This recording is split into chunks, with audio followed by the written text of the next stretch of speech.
Hi everyone, कैसे हो आप लोग। I was getting so many mails from students. Ma'am class 2 कब होगा, 4 बजे बोला था। तो 4 बजे नहीं आ पाया because I was having some throat issues. But कोई बात नहीं, 8 बजे तो आ ही रहा है ना लेक्चर, तो रोज़ आएगा, डोंट वरी। ठीक है, daily one lecture will come, Monday to Friday lectures will come on history, Saturday Sunday homework and revision. Okay, so this is class number 2. In the first lecture we understood what kind of questions came this year in your prelims examination from history. 12 questions were there और किस तरीके के question थे, pattern, everything we discussed in class number 1, right? This is class number 2. We are starting with modern Indian history. Then after finishing, sometimes we'll study, see, one day we'll study modern Indian history, next day we'll study one lecture of ancient history or medieval history, third day again next. ठीक है, तो मतलब modern, medieval, ancient we'll study on alternative days, एक साथ ही करेंगे. ठीक है, because if I just end up teaching you modern Indian history, ancient and medieval का टाइम पीछे चला जाएगा. I want you to finish up history within 1.5 months, including all the 3 parts, ancient, medieval, modern. That is why alternative days पे alternative topics पढ़ेंगे. ठीक है, today we are starting with modern Indian history, my favourite topic, because there are a lot of things which we can relate to even in our personal life, है ना. So let's get started, शुरू करें. Now today after end of this lecture I'll give you one prelims related question, we'll solve it as well, उसको solve भी करेंगे.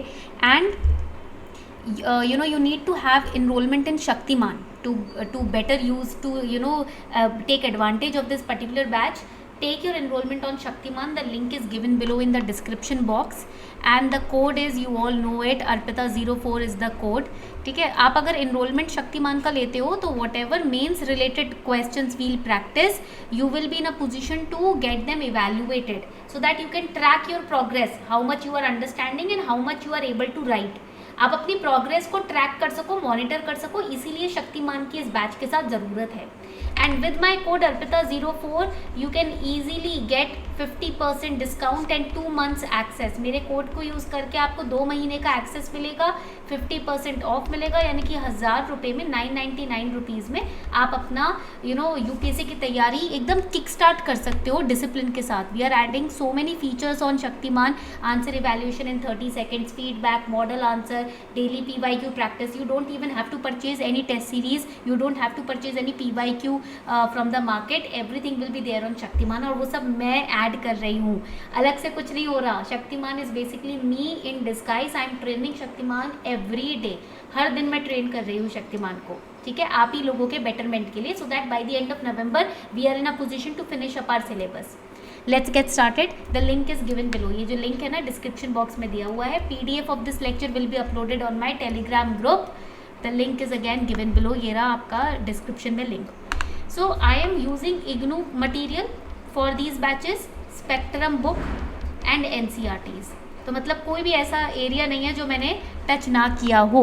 All the resources I am using in this batch, so you don't have to go through any other resource. IGNOU, spectrum, NCERT सब कुछ use हो रहा है. आपको बस नोट्स रिवाइज करने हैं daily and you have to practise daily. We are starting today with European trading companies and we are starting with the Dutch East India Company today. हम सबसे पहले आज Dutch East India Company से start करने वाले हैं. In the next lecture, जो कि परसों होगा, कल तो हमारा एंशिएंट हिस्ट्री का एक क्लास होगा. नेक्स्ट लेक्चर में हम English, French and other European trading companies को कंप्लीट करेंगे. ठीक है, लेट्स गेट स्टार्टेड. शुरू करें. आज की क्लास बहुत इंटरेस्टिंग होने वाली है. Let's start. तो as you can see that the Europeans entered India through the Cape of good hope. तो ये आपका केप ऑफ गुड होप है, right. This particular passage is the Cape of good Hope through which they entered India. जहाँ पर वो India आके land up हुए. They also entered Jakarta, Indonesia, हर जगह दे वेंट. ठीक है, so this Cape Town basically, इसीलिए इसका नाम केप ऑफ गुड होप है. गुड होप तो you know, right, why good hope? They had so many hopes from the east. So this is Cape of Good Hope which they used to enter into the eastern nations. Now why all the nations which came from the western lands are known as East India companies? जितनी भी nations जो western land से आई है उसको East India Company क्यों बोलते हैं? Why are they known as East India Company? Because from Indian perspective they are in the, from their perspective we are in the east. ठीक है, हम ईस्ट में हैं उनके, वो हमारे लिए वेस्टर्न नेशन है. They are coming to the eastern side to explore and to trade. That is why East India Company, the name is East India Company. Okay, so when we talk about the Dutch East India Company, जब हम इसकी बात करते हैं, we have compiled the important pointers here, ठीक है। तो आपको उसी के नोट्स बनाने हैं बिकॉज ये प्रीलिम्स के लिए इंपॉर्टेंट है. Today what we are studying is important for prelims. I will also solve a prelims related question from this topic at the end of this class, don't worry. The Dutch East India Company, again it was a trading company. They all came as traders, सब traders बनकर ही आए थे. So Dutch East India Company formed in 1602. तो ये first important aspect है prelims के लिए. आई highlight, ठीक है, जो प्रीलिम्स के लिए आपको नोट करना है. Another important part is whatever notes you are making in the lecture, you have to make notes बनाने हैं, ठीक है. तो आपको फ्लो चार्ट फॉर्मेट पे बनाने हैं. For example Dutch East India Company established in 1602, ठीक है. इंटरेस्टेड इन स्पाइस ट्रेड, किसमें इंटरेस्टेड थे ये लोग? स्पाइस ट्रेड में. तो this is kind of a flow chart that you have to make. इस तरीके से फ्लो चार्ट फॉर्मेट में नोट्स बनाओगे तो it will become very easy for you to revise afterwards, है ना. So Dutch East India Company, again their interest was spice trade. इनका interest किस में था? Initially spice. Every trading company which came from the western land they were interested in spice, ठीक है, because वहाँ पर the weather was not you can say favorable to grow spice or to cultivate spice, that is why. And they paid more attention to the far east, that is the Indonesia side. India में इतना interested नहीं थे ये लोग. The Dutch East India Company in India, they were interested in spice but more towards the far eastern nations, Jakarta, Indonesia, etc.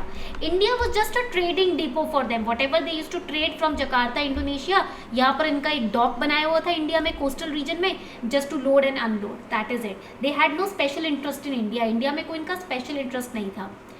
And the first factory that they established, the first factory, underline this is important for prelims, was at Petapuli which is in North Coromandel in 1606. तो पहली factory इनकी कहाँ आती है? First factory they establish in which year? 1606. They can ask you to chronologically answer कि कौन सी trading company ने, कौन सी किसने पहले, किसने सेकंड, किसने थर्ड अपनी फैक्ट्रीज खोली थी. They can ask you which was the first factory that was opened up by Dutch East India Company, where it was opened, chronologically arrange these companies, ठीक है. तो ये आपसे पूछा जा सकता है. Then second factory was opened at Masulipatam in the same year, that is 1606. तो बेसिकली 1606 में फर्स्ट एंड सेकंड फैक्ट्री इन्होंने ओपन करी है, ठीक है. They realized that Indian textiles could be best commodity for exchange with the Spice Islands. Indonesian islands were the spice trading islands. Spice की trading वो Indonesia में करते थे. एंड इंडिया में कॉटन टेक्सटाइल. तो remember this, India for them was to trade in cotton textile and Indonesia और the Indonesia group of islands. Archipelago means group of islands. तो यहाँ पर क्या होता था? यहाँ पर स्पाइस का ट्रेड होता था, ठीक है. So this was the you have to remember this classification. Then they also established their factories at Polycut in India 1610, Cambay 1620, Surat and Agra में इन्होंने फैक्ट्रीज खोली हैं, हरिहरपुर, पटना, ढाका, उदयगंज, छिंदसूरा, कासिम बाजार, बारानगोर, बालासोर, नीगापट्टनम. तो ये आपको मैप में मैं आपको दूंगी on the group. I will give you a map and at the end of the lecture you will have a map. यहाँ पर मैं आपको दिखाऊंगी कि how way at what places you can take a print out of the map and stick it on your study table so that you can daily revise. Okay, तो Dutch East India Company का हो गया, आपको समझ आ गया point. First is they were formed in 1602. Second, they were interested in spice trade. India में they were interested in cotton textile trade, Indonesia spice trade. First factory was opened in 1606 where in North Coromandel. Second factory was opened in Masulipatam in the same year 1606. ठीक है, तो ये points आपको यहाँ पर याद रखने हैं. आगे बढ़ते हैं. They had two factories in the interior of Golconda territories. Central आप देखोगे डेक्कन प्लेटू के रीजन के आसपास.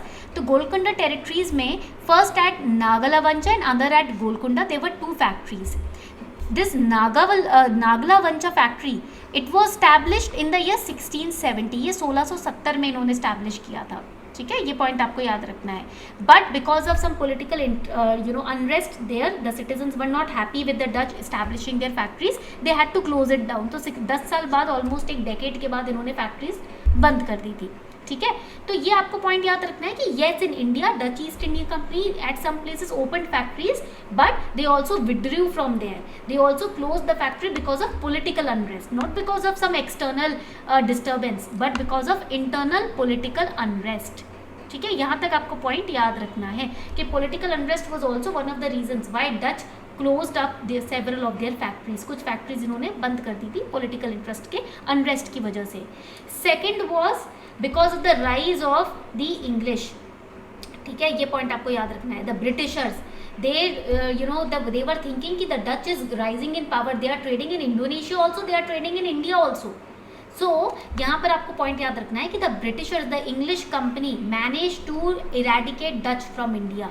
ओके, तो ये पॉइंट आपको यहाँ पर याद रखना है. The English company was allowed to share the political trade with Dutch provided they bore half the maintenance cost of the Dutch fort and garrison, but it did not last long. So finally the Dutch attacked the English ships. तो इन्होंने क्या किया, because they were working on a cooperation basis initially, the Dutch and the Britishers at Pulicat they were working in cooperation.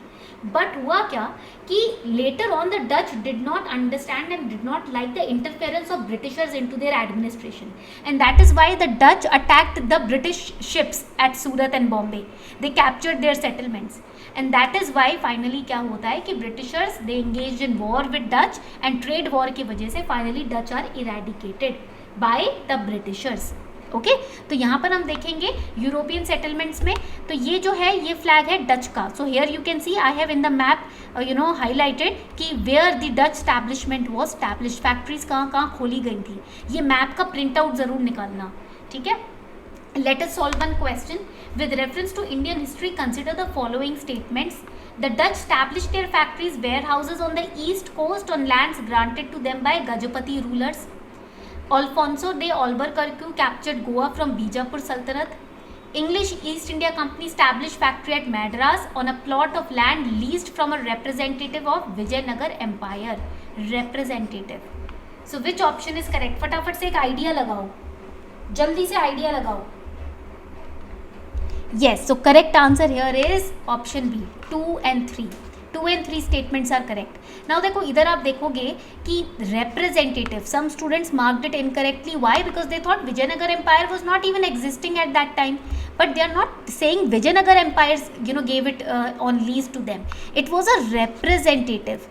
ठीक है, तो यहाँ पर आपका स्टेटमेंट नंबर जो आपका 3 होगा वो एब्सोल्युटली करेक्ट होगा. Statement 3 would be correct. अब यहाँ देखोगे 1602 में Dutch East India Company establish होती है. ठीक है, एंड मेन पर्पज क्या था? To eliminate Portuguese, because Portuguese were trading in India since a long time, to also eliminate the Britishers and to increase their trade in the Indonesian archipelago and even in India.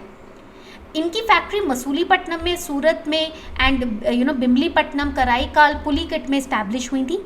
Gajapati rulers उस time पर ना कालिंगा में rule किया करते थे. ठीक है, और इनका रूल ना, गजपति रूलर्स का रूल मॉडर्न इंडियन हिस्ट्री में नहीं था. It was from 1435 to 1541. So they did not exist during this time. So that is why statement 1 is incorrect. तो एलिमिनेशन मेथड यूज हो सकता है. गजपति रूलर्स को हम मिडिवल इंडियन हिस्ट्री में पढ़ेंगे. They were not existing in the modern Indian history. That is why first statement is wrong. And even अगर आपको इन दो स्टेटमेंट्स के आंसर नहीं भी पता, तब भी आप इजीली यहाँ पर मार्क कर सकते हो आंसर्स. ठीक है, मुझे पता है इस साल के प्रीलिम्स में एलिमिनेशन का यूज़ ही हटा दिया, बट आप ये नहीं सोच के बैठ सकते कि एलिमिनेशन मेथड कभी यूज़ ही नहीं हो सकता. नहीं, ठीक है, ये पॉइंट याद रखिए. एलिमिनेशन मेथड आपको हमेशा यूज़ करना है अपने यूपीएससी के प्रीलिम्स के एग्जाम के पैटर्न में. हमेशा उस स्ट्रैटेजी के साथ तो आप एलिमिनेट 1-2 स्टेटमेंट इजीली कर सकते हो. ठीक है, so this was all for today. ये था आपकी आज का लेक्चर. आई होप आपने इन्जॉय किया.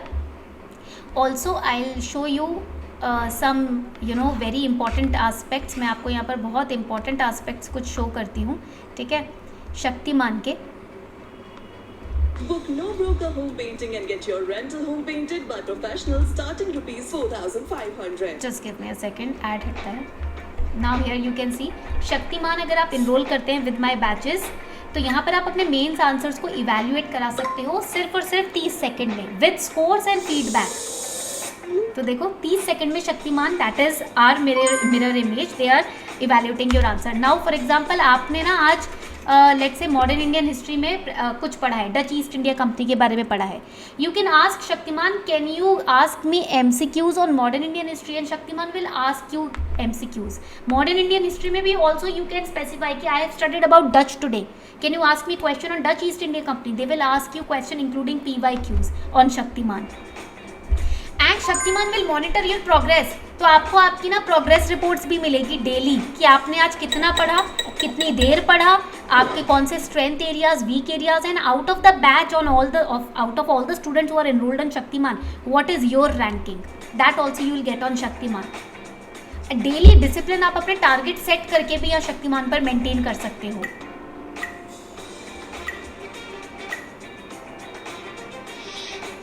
तो यहाँ पर आप अपने टारगेट सेट कर सकते हो, which subject you are going to study, even in that subject what topic you are going to study, that also you can feed on Shaktiman, and at the end of the day Shaktiman will ask you did you complete your targets and will give you a test to check if you really studied today or not.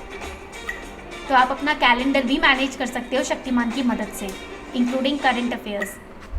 तो ये है आपका Shaktimaan. I hope आपको शक्तिमान के super powers अच्छे लगे हों। आप यूज़ कर सकते हो मेरा कोड अर्पिता04, this is only for my students. तो यहाँ पर ये सिर्फ मेरे स्टूडेंट्स के लिए ही एप्लीकेबल है ये कोड अर्पिता04।